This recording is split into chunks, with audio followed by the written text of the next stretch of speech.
Hey, what's up guys? This is TP-Link's Deco X90. In this video I'm going to unbox this thing. I'm going to do some speed tests and different configurations. I'm also going to do some range tests as well just to see how amazing this thing is, because specs wise this thing is amazing.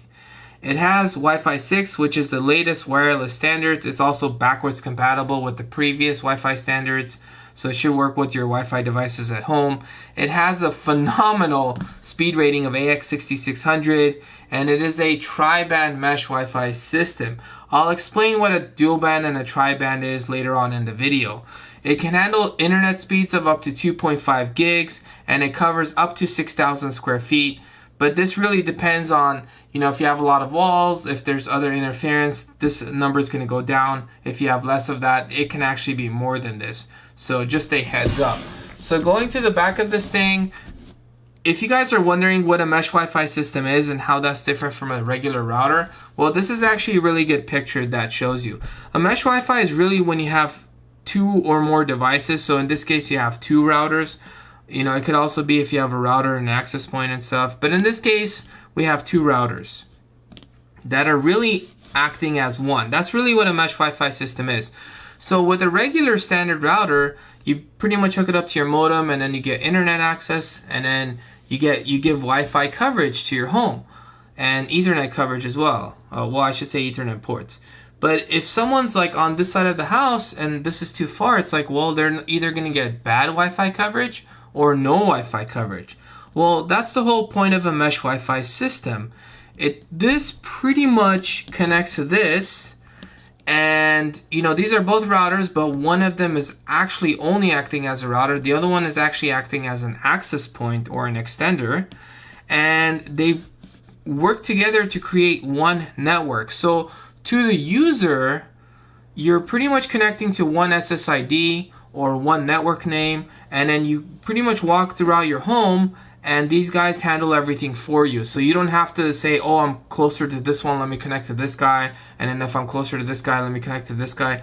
No, you don't have to do any of that. You pretty much connect to your network and you just walk around, and these guys will take care of everything for you. That's pretty much what a mesh Wi-Fi system is. The other cool thing about this mesh Wi-Fi system is it actually comes with a few cool features. It has a home network scanner, has parental controls, and some of these things that I'm saying, it's like, well, isn't that standard? It's like, well, yeah, in some mesh Wi-Fi and some routers and stuff, but not in all. So as an example, I have the Eero Pro 6. I did the review on the Eero 6 as well. And on those, even though I actually really like the Eero Pro 6 mesh Wi-Fi, but for parental controls, you actually have to pay a subscription for it. So it comes with a free 30-day trial, but you have to pay for it. With the TP-Link, it's actually included, which, it should be included, but they pretty much get extra points that it's included because now some companies are not including it. Anyways, let's get to the unboxing. So, super excited about this. This is actually the fastest mesh Wi-Fi system that I'm testing. It's an AX6600. The other fast ones that I've tested are the AX4200, which is the Netgear Orbi, and the Eero Pro 6. So I actually have a whole bunch of reviews on a whole bunch of mesh Wi-Fi systems as well. And I'm going to compare this to a few of the other ones as well in later videos. So hit that subscribe button if you haven't already subscribed to this channel. Alright, so let's see what's in. So how do you open this? Is this from the side? I guess it's from the side.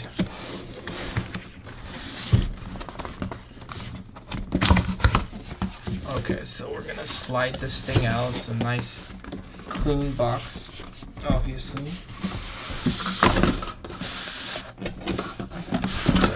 Okay, this thing is pretty big. Put that to the side. Open this kind of sideways. Okay, so here we go. So looks really nice. It's not terribly big.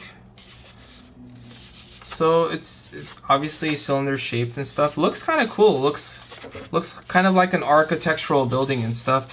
And you only have two Ethernet ports. I guess this is for the, if you have faster internet, you'd hook it up to this. Otherwise, you could. I have to actually check if this automatically detects it, but I'll probably hook up the internet to this one anyways, just because that seems like the logical choice to do, even if you don't have those internet speeds. But it might be auto sensing like the TP-Link X90. So the same thing here. Again, these are both routers, but one of them will act as an access point. So the one you connect to your modem will be the main one, which is, you know, it tells you the steps right here. And, you know, we have our little booklet. We have a, I don't know what this is, a Cat5e or Cat6. I don't think it says anything on there. Yeah, so I don't know if this is a Cat5e, Cat6, or Cat7 or anything like that. It might just be a Cat5e cable.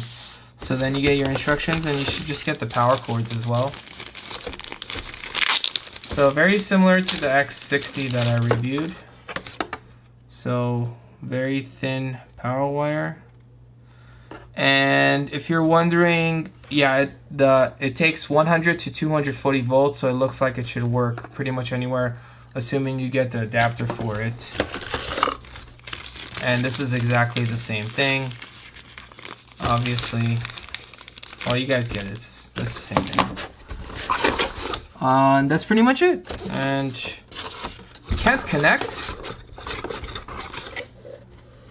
All right, let's get this set up and we'll run some tests. So if you guys are wondering, the power goes here, and then it's pretty cool that, you know, if you put it like this, they accounted for that, which is always a good thing.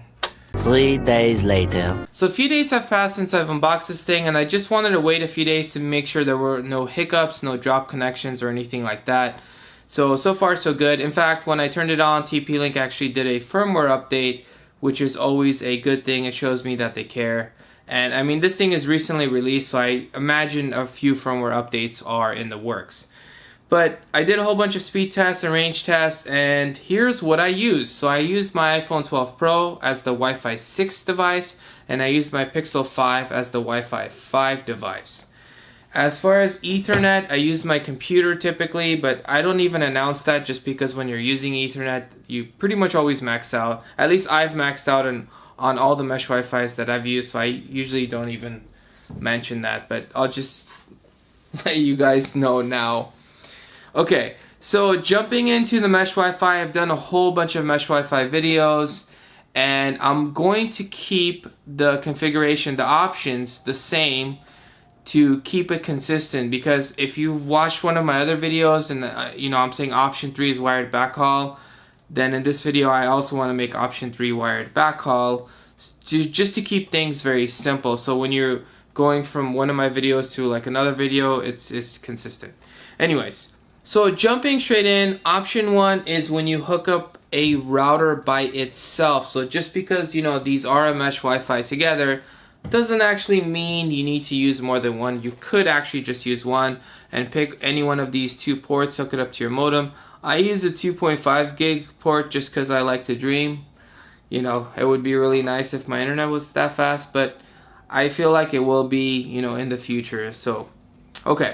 Anyways, these are auto sensing, so pick any one you want. And then the other port you could hook up to your computer. If you need more ports, hook it up to an unmanaged switch.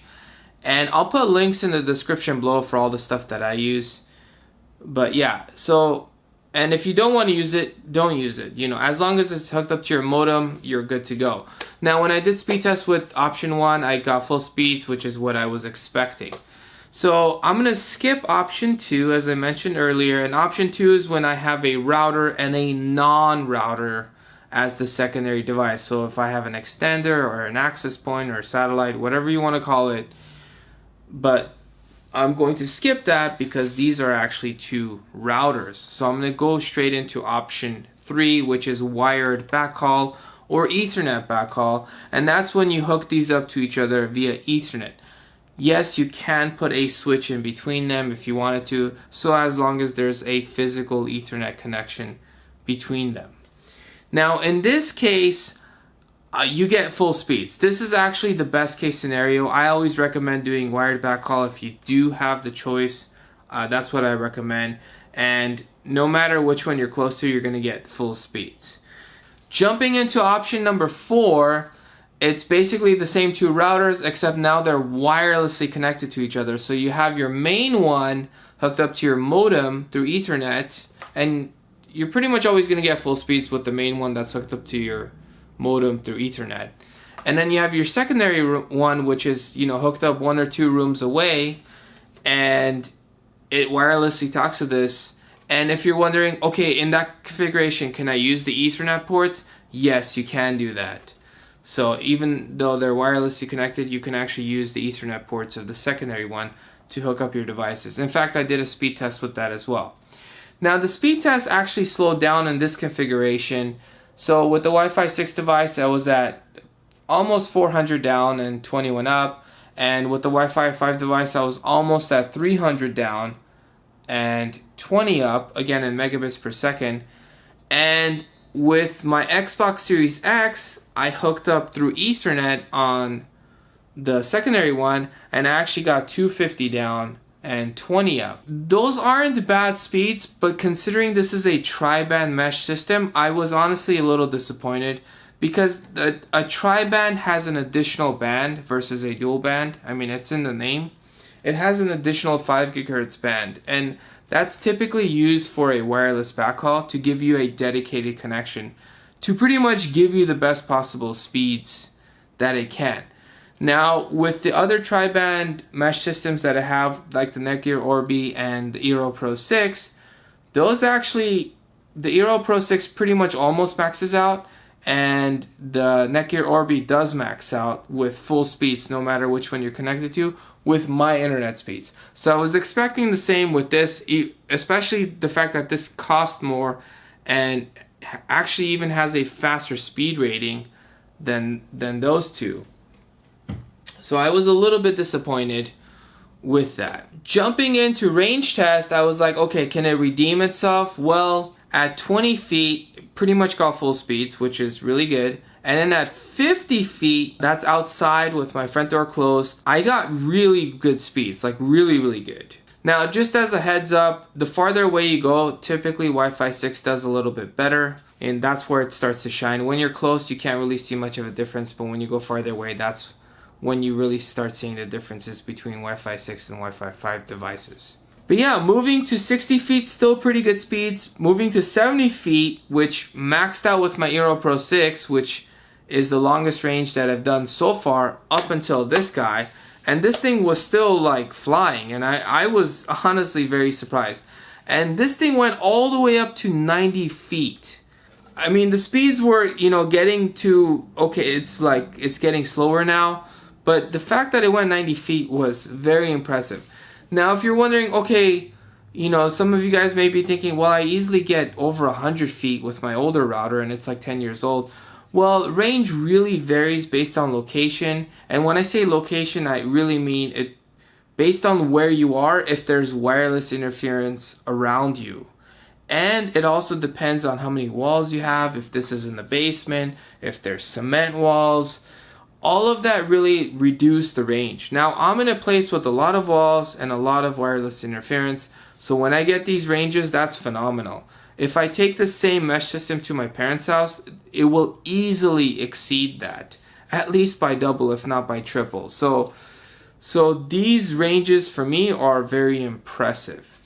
Okay, so before I get into final thoughts, I wanted to just talk about the, I was going to say Hero app, the TP-Link app.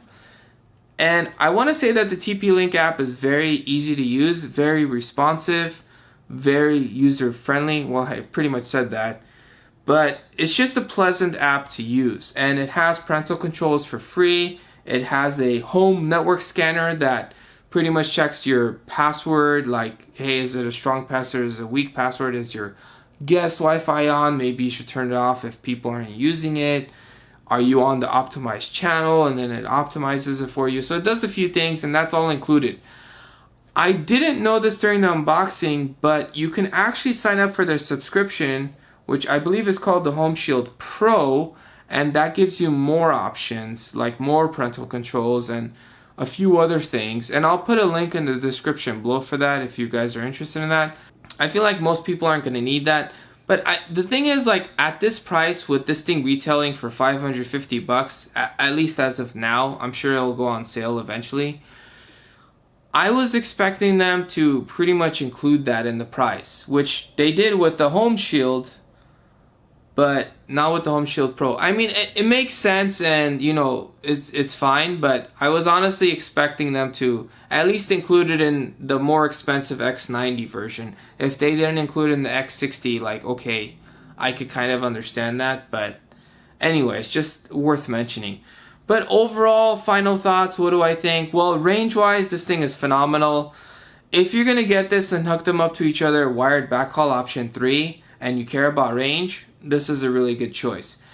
If you're going to get this and you're going to do wireless backhaul option 4, and range is good but not very important to you, then I would probably get either the Eero Pro 6 or the Netgear Orbi, because it's cheaper and it has better wireless performance.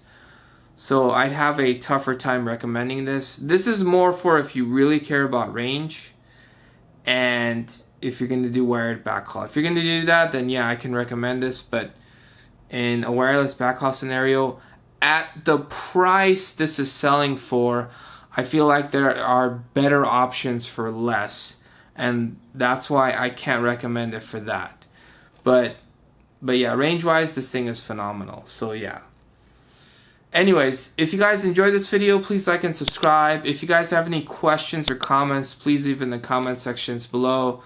As always, thank you guys for watching. And I actually have like a whole bunch of other... I'm going to do a comparison. In fact, I've already filmed a comparison that I'm going to put out soon between different mesh Wi-Fis. But I also recently got the Asus Zen XT8, so I'm going to compare this because this is pretty much the same speed rating and stuff and very close in terms of coverage and actually costs less. So I'm going to see how well this does compared to that. So I have a whole bunch of videos coming out, especially mesh Wi-Fi related. I also do a whole bunch of other tech stuff as well, and I gotta make some more Tesla videos. I haven't done that in some time, and it's building up. I just have to get to it. Anyways, hit that subscribe button. Thank you guys for watching, and thank you to all my current subscribers. Yeah.